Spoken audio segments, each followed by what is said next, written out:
So today we are wrapping up Unit 5 um,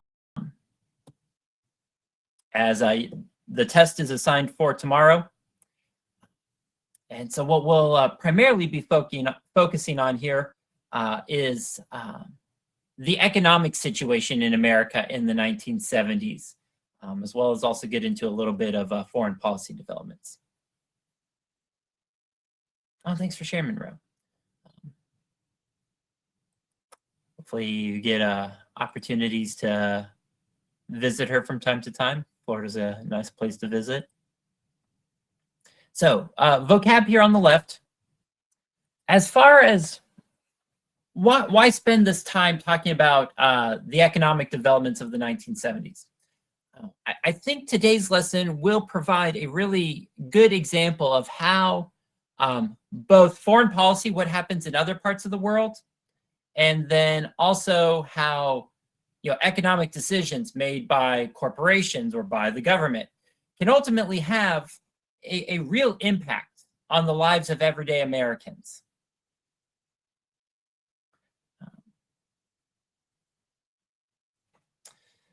Which does tie in a little bit to this student question, who seems to more be asking about our recent experience with inflation, but we're going to talk about inflation in class today. But to try to just quickly answer, why did we see, inflation become a growing problem more recently in the United States? This kind of all goes back to COVID. So when we had the COVID shutdowns, that dramatically slowed down the economy, and it also disrupted supply routes throughout the world because shipping slowed down, ports got backed up, all kinds of things. And so then when the COVID shutdowns ended and the economy started to pick up steam again, whenever you have very quick economic growth, like we did post-COVID, that does tend to bring with it inflation. But at the same time, you had these ongoing supply chain bottlenecks that were making things more expensive. Then the war between Russia and Ukraine broke out, and that disrupted global energy supplies, and that also contributed to inflation. And now more recently, with the United States initiating military attacks on Iran, that has created another disruption in global oil supply. And so that's why, for example, we've more recently seen gas prices go up.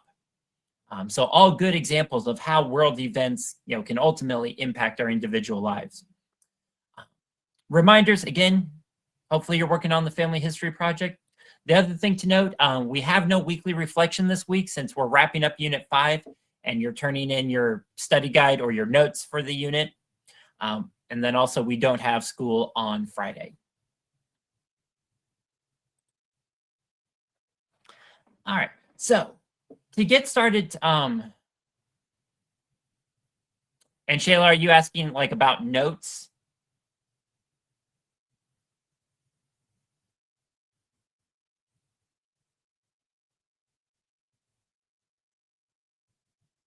Or the Family History Project? Okay. I would say at minimum, at least 2 pages. Ultimately, I grade you on what you've written, not how long it is. But if it's shorter than 2 pages, you likely have not included enough information to kind of give an overview of your family members' life stories, which would totally be reasonable. That's probably closer to what I would end up writing. Doing the project is a page for each person. But again, ultimately, I'm grading you based on what you include, not on how long it is. And then, Callie, to your question, no. If you were added to the class after the project was assigned, I mark you as exempt, but I do encourage you to complete the project if you can, just because I think it's like a valuable thing to do. And that gets covered in the welcome email that I send out. All right, so manufacturing. What is it? What are we talking about if we talk about manufacturing or manufacturing jobs?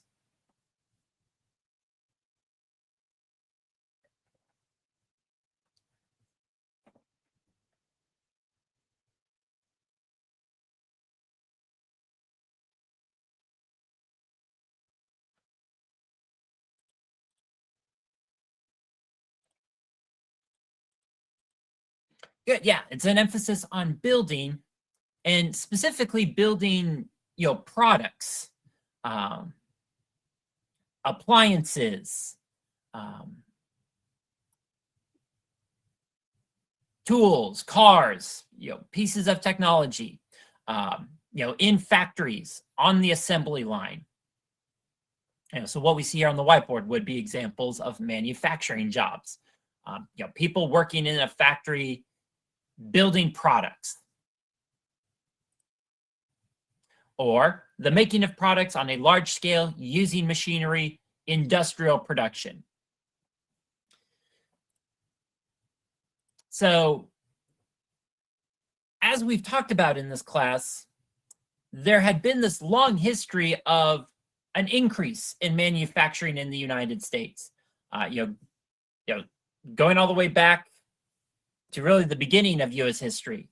The rise of factories, the Industrial Revolution, Henry Ford and using the assembly line for making Model Ts, all of the manufacturing output during World War II. And so, over the course of U.S. history, America had become a manufacturing juggernaut, producing massive amounts of products that were then sold both within the United States and around the world. What you're looking at here is a chart measuring what percent of the American economy is tied to manufacturing. And we can see that, for example, back in the 1950s, over a fourth of all economic activity in the United States was tied to manufacturing. But looking at this chart, what is changing in the United States economy by the time we get into the late 60s and 70s? What seems to be happening to manufacturing in the United States over more modern history?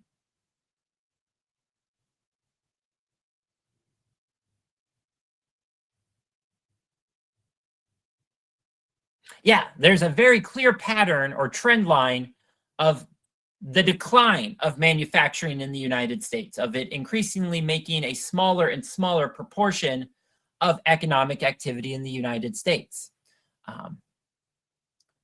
Part of that is due to the rise of new industries coming up in the United States, the tech field, things related to computers and the internet. But part of this is also related to manufacturing slowing down in the United States, factories being shut down, factory workers being let go. So why did this happen? As mentioned, since the end of World War II, U.S. manufacturing had enjoyed a huge economic advantage over the rest of the world because, again, our country was not blown up by the world. Our cities were not bombed during World War II. So our factories were good to go at a time when a lot of other countries had to go through this huge rebuilding process. It gave America a huge advantage in manufacturing, which in part led to all of the economic growth and success of the late 40s, the 50s, early 60s, as we've previously talked about. This ultimately forced a lot of foreign companies to innovate. They had to get creative in thinking like, okay, how can we build a product that can compete with the United States? What can we do to make our products different or enticing from American products? Whereas, this is an overgeneralization, but there is a bit of a pattern of US companies in the 1950s and the 1960s largely producing the same level of quality of product going into the 1970s, not seeing huge amounts of innovation. For example, American car companies in the 50s and the 60s really did not put any real effort into research and development in trying to build a more fuel efficient car.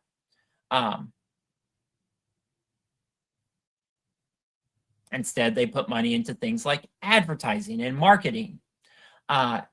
What potentially could be the problem there?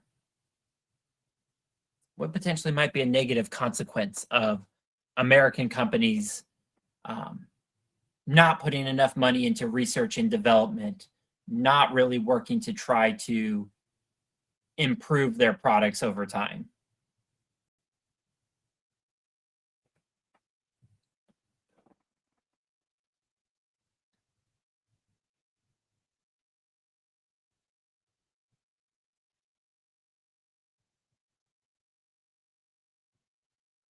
Yeah, it gives the impression of product degradation. By the time we get into the 1970s, America is starting to lose its reputation as being the producer of the best products. Increasingly, countries like Japan and Germany are developing a reputation of having a better product or a more valuable product because they've been spending time innovating, coming up with ways of making more fuel efficient cars, for example. And so by the 1970s, America was losing that economic advantage as other parts of the world, had caught back up with the United States. And so we start to see parts of the American economy start to stagnate, standing still. They're not continuing to grow like they were in the 40s, 50s, and 60s, especially manufacturing. This will include a growing number of companies start to close up their plants and factories in the United States and relocate them to other parts of the world.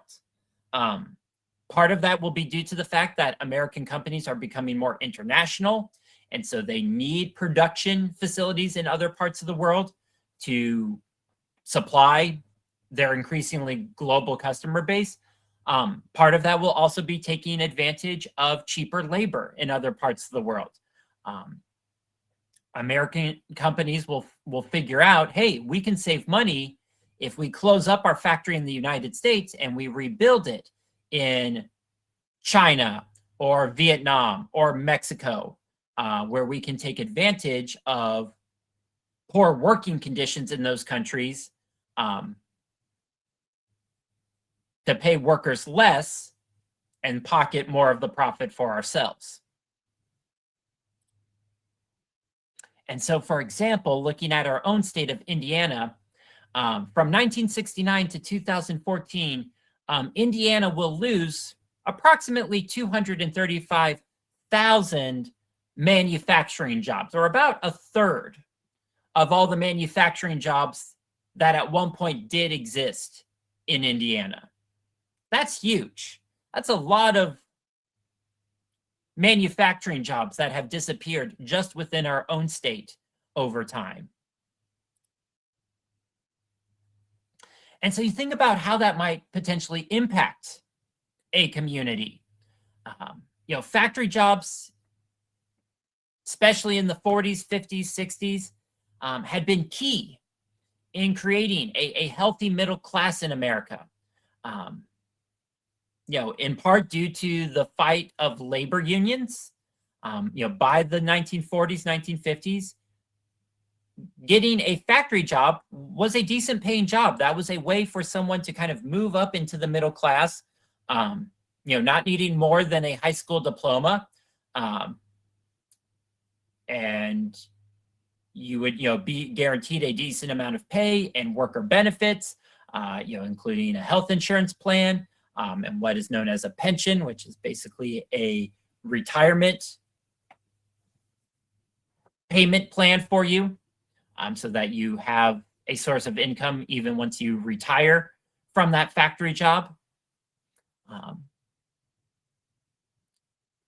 and as we previously saw, allowed a lot of Americans to achieve the American dream of being able to purchase a home and raise a family. And so as these manufacturing jobs start to disappear in the United States, we will start to see the end of the growth of the middle class. Again, 1940s, 1950s, early 1960s is when we see the most Americans moving from the lower class into the middle class. Going into the 1970s, that's going to stop. And in fact, we're going to start to see the beginning of the shrinking of the middle class. In part because as these factory jobs disappear, those workers will have to find new work. And oftentimes that will mean taking lower paying work, such as going into the service industry. That might mean, for example, taking a job at the growing number of big box stores that are popping up around the United States. Walmart's going to kind of be the biggest example of this. But your entry-level job at Walmart is not a salary job. You get an hourly wage. You do not get any sort of worker benefits like health insurance or retirement plan. And so as people were shifting over into these service industry jobs, it was pulling people out of the middle class. And so if you were a younger American at this time, if you, for example, were maybe a teenager in the 1970s, what might be your thought process at this point if you want a good paying job?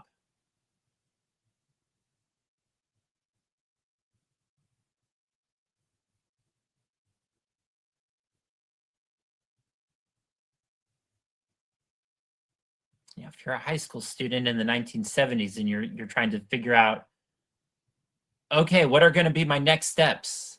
What do I need to do if I want a good paying job?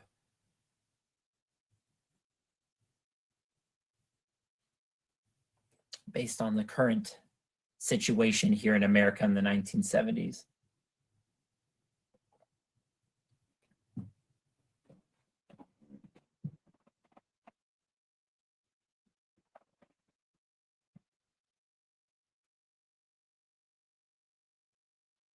Yeah, one is increasingly manufacturing seems like that's not going to be an option. Manufacturing jobs are disappearing. They're getting harder to get. So, for younger Americans who maybe at first were thinking, oh, well, no big deal. I'll graduate high school. I'll get a factory job and, that will allow me to, live the life I want to live. That's increasingly not going to be an option for more and more young Americans. So what other options might you have available to you if you are wanting a good paying job that will allow you to, make enough money to live comfortably?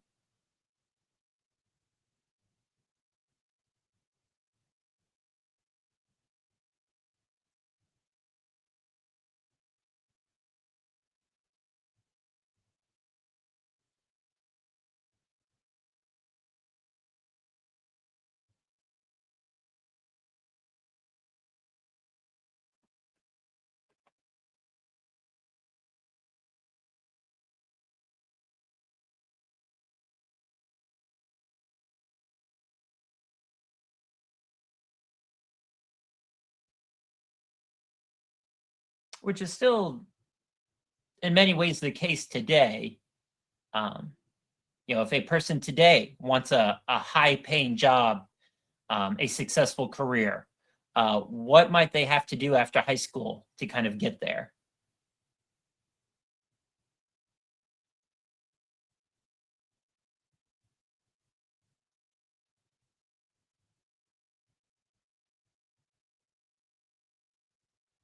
I mean, generally speaking, no one's just going to hand you a high paying job right out of high school. So what might a person have to do after they graduate high school to try to pursue a more advanced, higher paying career.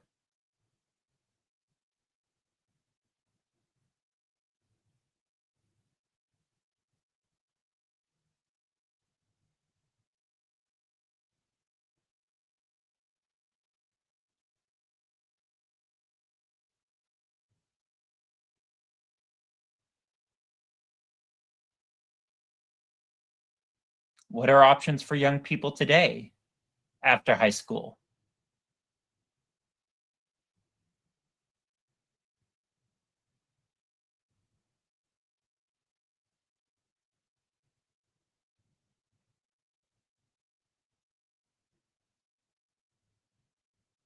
Yeah, definitely Christian. That's one option.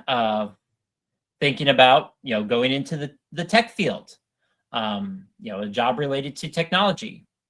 Now, can someone get an advanced technology job right out of high school, or what might you have to do kind of in between there, in between high school and going into the tech field? Yeah, going to college. That is increasingly going to be the message that young people are going to get in the 1970s, 1980s, 1990s. Manufacturing jobs are disappearing. If you want a good paying job that will, allow you to live a middle class lifestyle, you have to go to college. And so we are going to see a growing number of young people in the 70s, 80s, 90s going to college, because increasingly that feels like the only pathway to getting a decent paying job, which is going to have some consequences. One, colleges are going to become more expensive over time, especially after the 1980s. And two, that is ultimately going to result in a lot of people being pressured to go to college when that may not necessarily be the right fit for them, and is ultimately then going to result in a lot of Americans, taking out college loans and then dropping out of college, putting them in a worse economic situation where they don't have necessarily a whole lot of great job options because they didn't finish college, but now they have all this debt they have to try to figure out how to pay off on top of things. And so in more recent years, there is kind of been that reevaluation of saying, hey, college is a great option if that's the right fit for you, but it's not necessarily something we just automatically push on everyone. In addition to that, American cities are really starting to struggle by the late 60s and 70s. What becomes referred to as urban decay. And a lot of this is due to the growing number of white Americans leaving urban cities in the 40s, 50s, 60s, moving out to the suburbs. As those white Americans are moving out to the suburbs, they're taking their money with them. And so increasingly you have more and more empty and abandoned housing in the inner cities.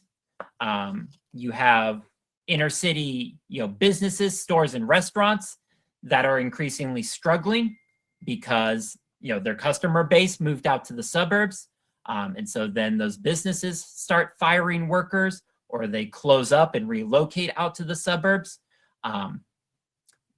That also means those wealthier white Americans are no longer paying taxes for those inner city communities. So inner city governments start to struggle. They don't have as much money as they used to pay for things like policing, education, road repair. And so by the 1970s, a lot of American cities were really struggling. New York City, Chicago, Detroit especially is one of the biggest examples, because you used to have a lot of car manufacturing jobs in Detroit, but by the 1970s, those are starting to disappear. And And so large parts of Detroit suffer with urban decay. You're going to have some cities like New York City reach out to the federal government saying, hey, we need some help here. But as is famous by the headline here in the newspaper here, President Ford will deny any sort of financial bailout for the city of New York City. So that's a growing challenge. In addition to that, over the course of the 1960s and 1970s, violent crime and drug use was on the rise throughout much of the United States, in large part due to the growing economic challenges in the United States. When people are economically struggling, when they feel like they don't have a pathway to economic prosperity, you are going to have people that resort to criminal activity or selling drugs.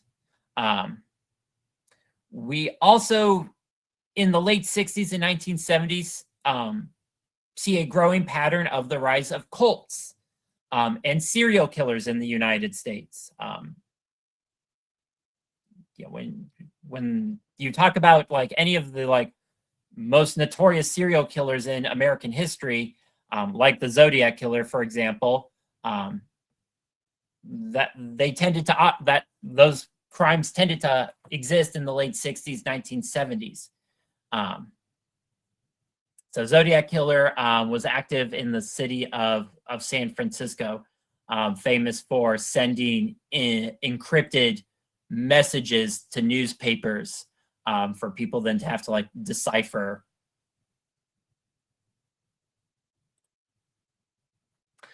In addition to that, President Gerald Ford was nearly killed twice within 1 month. He was almost shot by a member of the Charles Manson cult, but the gun malfunctions, likely saved his life there. After that attempt, a reporter asks him, are you at all concerned about gun violence in the United States? Does the country maybe need to do more to address gun violence in the country? And Ford's like, nope, strongly believe in the Second Amendment. And then just a couple of days later, there's an unrelated second attempt on his life that he also gets lucky. So at this point, if you're kind of looking at all of this, as an American living during the time period, what might you be kind of thinking about the country at this point in time?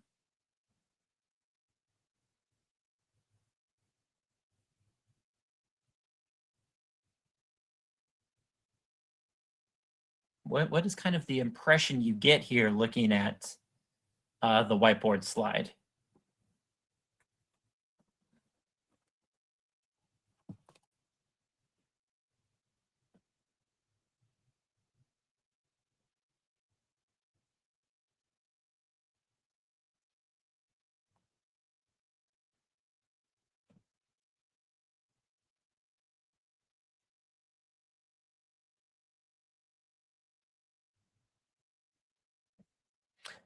Yeah, for a growing number of Americans, they're going to come to the same conclusion, that it is feeling like the country is going in the wrong direction, that the prosperity of America in the 1950s had disappeared. And when you combine that with the growing cynicism of Americans in the aftermath of Vietnam and Watergate, it's not good. You have a growing number of Americans, kind of develop a negative attitude about the United States.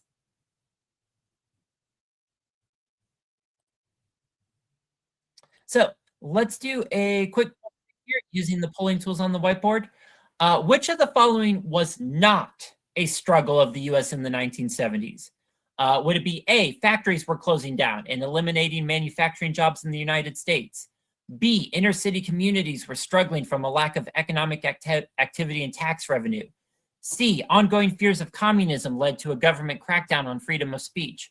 Or D, drug use and violence were on the rise. which of those was not a struggle in the 1970s?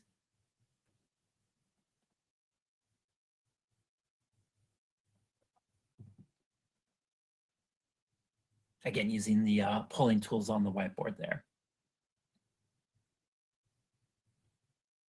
And as always, if you're not sure, take an educated guess. No penalty for getting it wrong. But let's see here. Quiet day today. Whew, rough crowd.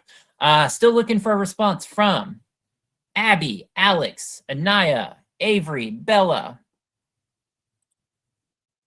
Carly, Chase, Christian, Corbin, Cyrus, Hunter, Israel, Jada, Joseph, Kaylin, Keenan, Lily, Lisa, Michaela, Marin, Megan, Naya, Ray, Shayla, and Wyatt.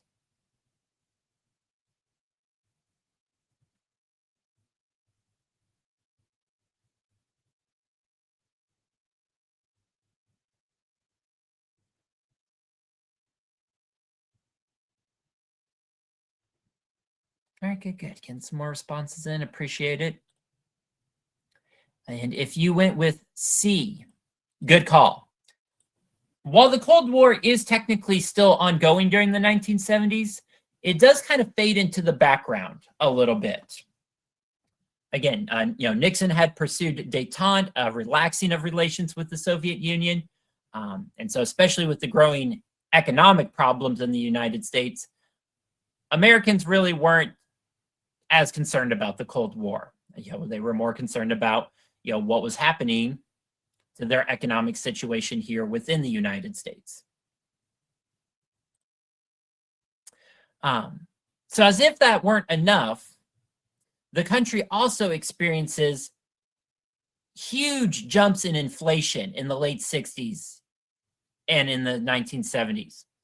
So real quick, just so we're all on the same page, what is inflation, or what are we talking about when we talk about inflation? That's something that's been in the news more in recent years.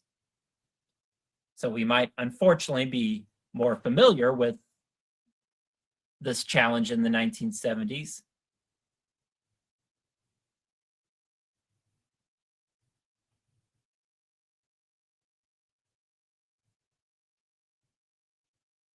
But what are we looking at, or what are we talking about when we talk about inflation?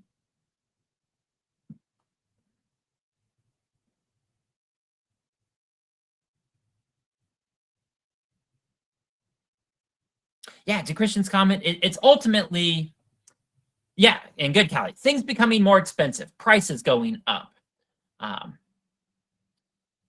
That can be due to a variety of factors. It can be because the value of that product is going up. A product is seen as being more rare or more needed.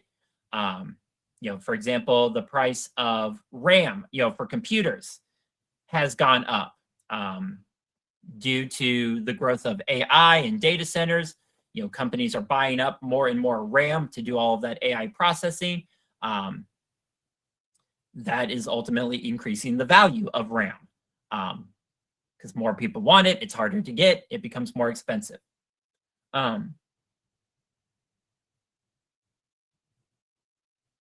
so we can see here in the late 1960s, 1970s, we have some huge spikes in inflation. We're talking about some years where prices increased by over 10% compared to what they were 1 year before. Which that's going to have a huge impact on American families, especially American families that were already economically struggling. They're probably not getting a 10% pay raise every year, but the cost of their goods and services that they need, are going up. And hey there, Enrique, glad you can make it. Make sure to check out the recording later for anything you missed. So inflation is a rise in prices due to the decline in the value of a currency or the decreased availability of goods. Now, as I mentioned at the start of the class, usually inflation tends to be a problem during periods of rapid economic growth, like what we saw in the aftermath of COVID when the economy got back online. The 1970s is kind of a uniquely bad situation in that Americans both were struggling with growing inflation, but we also had growing unemployment, as again, a result of manufacturing jobs disappearing. So really kind of squeezing Americans from both sides, Americans losing their jobs or having to take lower paying jobs while also having to deal with rising prices. That's hard. Part of the reason for this was due to a sudden spike in the price of oil, due to America's support of Israel in the Yom Kippur War in 1973. You have the creation of Israel in the aftermath of World War II to have a country for Jewish people. The United States ultimately becoming a supporter and ally of Israel, but that created a lot of controversy and conflict in the Middle East, ultimately resulting in numerous wars breaking out between Israel and neighboring Middle Eastern countries. And so in 1973, we have what's known as the Yom Kippur War. America supports Israel, provides military equipment for Israel. That upsets a lot of Middle Eastern countries who respond by coming together through what's called OPEC, the Organization of Arab Petroleum Exporting Countries.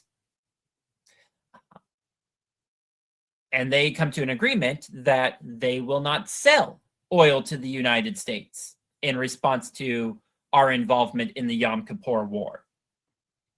And so when those countries cut off the selling of oil to the United States, that causes the price of oil to go up because now there's less of it available for the United States.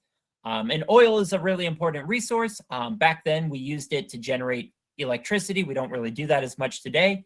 But where it kind of has the biggest impact, both back then and today, is that oil is the product that is needed to create gasoline.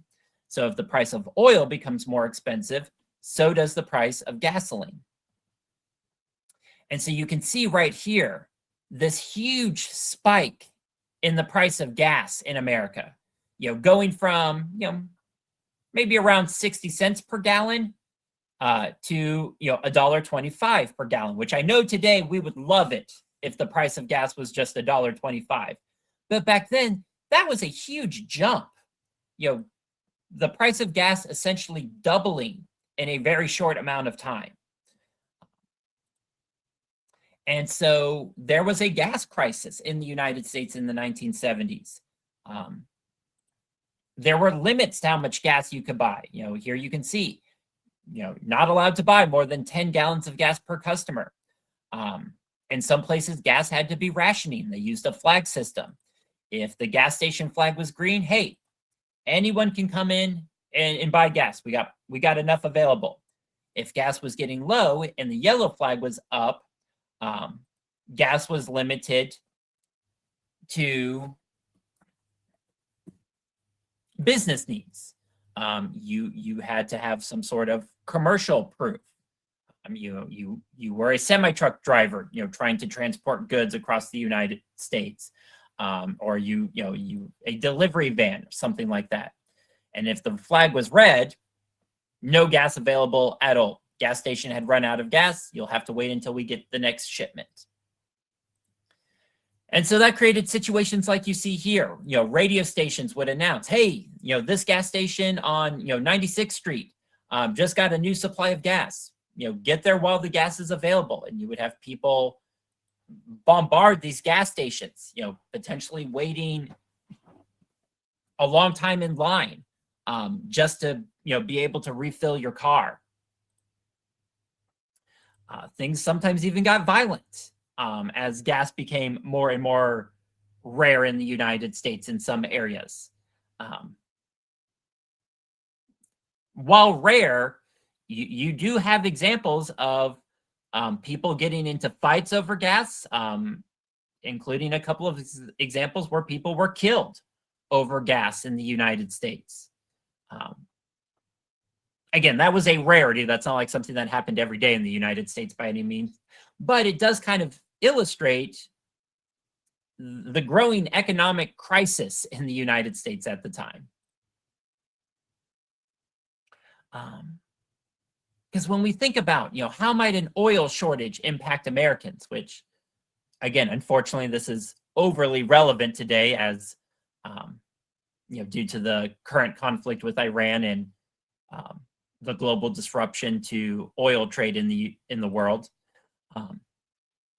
So it has a number of effects. One, as we've seen today, it puts an increase on the price of gas. That can put pressure on a family budget, especially if you have a shrinking family budget. Families increasingly struggling to figure out, how are we going to pay for everything? Two, over time, prices in general tend to get more expensive, especially in the United States, because our transportation systems primarily depend on things like semi-trucks and delivery vans. And so as the price of gas goes up, that means it becomes more expensive to transport goods throughout the United States. And so the price of goods in general becomes more expensive over time. Utility bills also become more expensive, especially back then when America depended more on oil for the generation of electricity.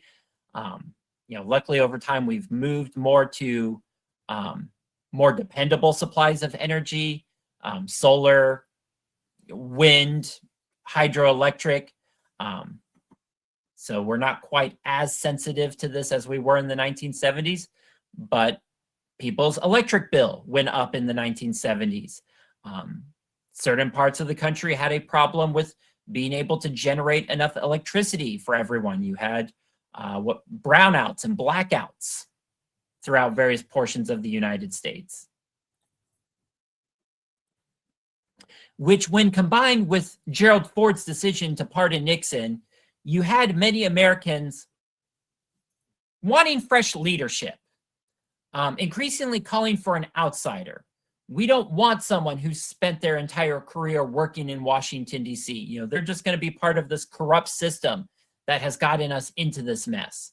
And an argument could be made that this has largely been the pattern in American voters ever since, that increasingly Americans are distrusting of someone who has a long career working in American politics.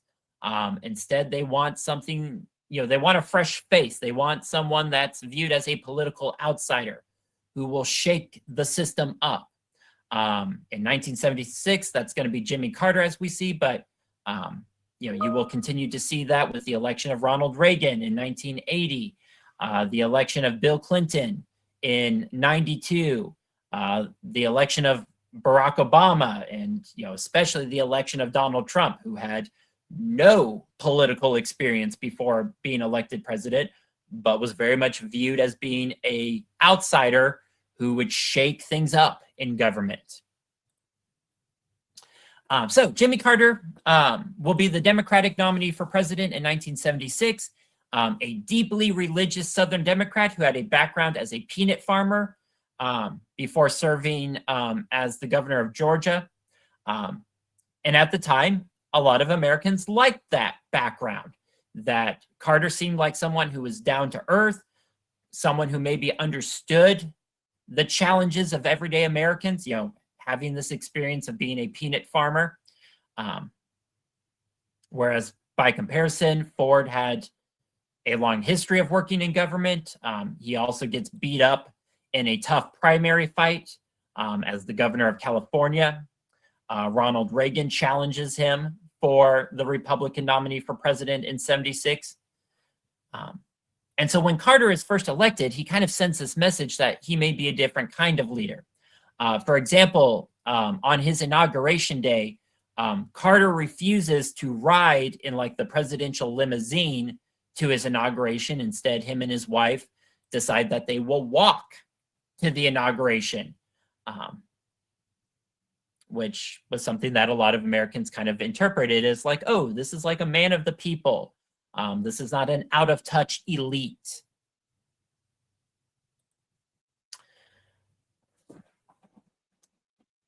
But ultimately, the Carter administration will also struggle with the economic challenges of the 1970s.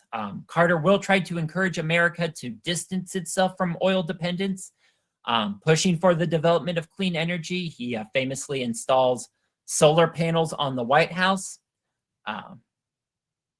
But there's going to be a lot of pushback. A lot of, rich and powerful Americans were tied to the oil and coal industry in the United States. And so it's going to be hard, and it continues to be hard to get the country to switch over to more clean sources of energy like solar, wind, hydroelectric. Carter's also going to try to encourage everyday Americans to change some of their spending and consumption habits as a way of trying to relieve economic pressures in the United States. And that's not going to go over very well. Americans do not like to be told that they need to change how they do things to address national problems. Again, we could go and look at COVID. You may recall that, when Americans were, asked, to make some changes to how they go about living their lives during COVID, you had a significant amount of Americans who said, no, I'm not going to do that. I'm not going to wear a mask. I'm not going to socially distance or, avoid going to my favorite restaurant in person. That is something we tend to struggle with as a country. Or, if, we look back in time to, the Spanish flu. Carter does have some foreign policy successes in bringing some peace to the Middle East in what's known as the Camp David Accords of 1978. Again, with the creation of Israel, it felt like there was just going to be never-ending conflict in the Middle East. And I mean, we're still seeing the challenges of that today when you look at, the ongoing conflict between Israel and Palestine. But Carter believed that progress could be made. And so Carter brings the leaders of Israel and Egypt to the United States to peace talks, what are known as the Camp David Accords. And it is a hard conversation. These two leaders, do not have a whole lot in common. Carter essentially kind of has to lock them down at Camp David to make any progress. Oh, and interesting, Megan. I had not seen that in the news. But ultimately, Carter is able to get the two countries to negotiate a peace agreement where Israel agrees to leave what's known as the Sinai Peninsula. It's this portion of Egypt right here. And in return, Egypt will be the first Middle Eastern country to recognize Israel's right to exist as a country, which was a huge achievement at the time. And a sign of optimism that, maybe peace could be achieved in the Middle East. Now, tragically, just a few years later, the leader of Egypt, Anwar Sadat, will be assassinated, in part for him making peace with Israel. And that's kind of been an ongoing challenge.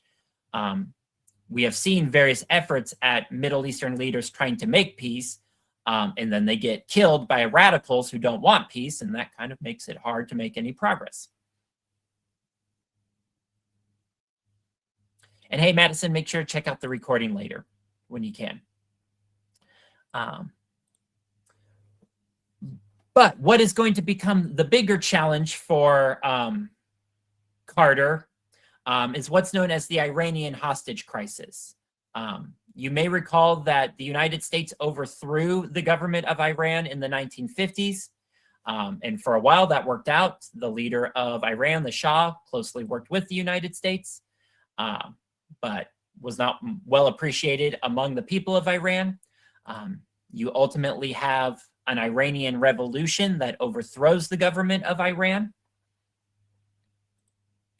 And as part of that, takes American hostages,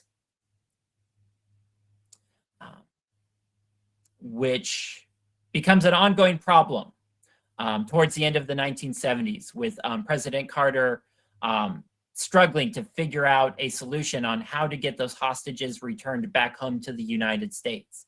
And so between the ongoing economic challenges and the Iranian hostage crisis, Carter is not very popular going into re-election in 1980. And so that will ultimately result in the election of Ronald Reagan in the 1980 election. And that's where we'll pick up the story on Monday. As always, if you have any questions, stick around and let me know. Otherwise, you are good to go, and hope you enjoy the rest of your day.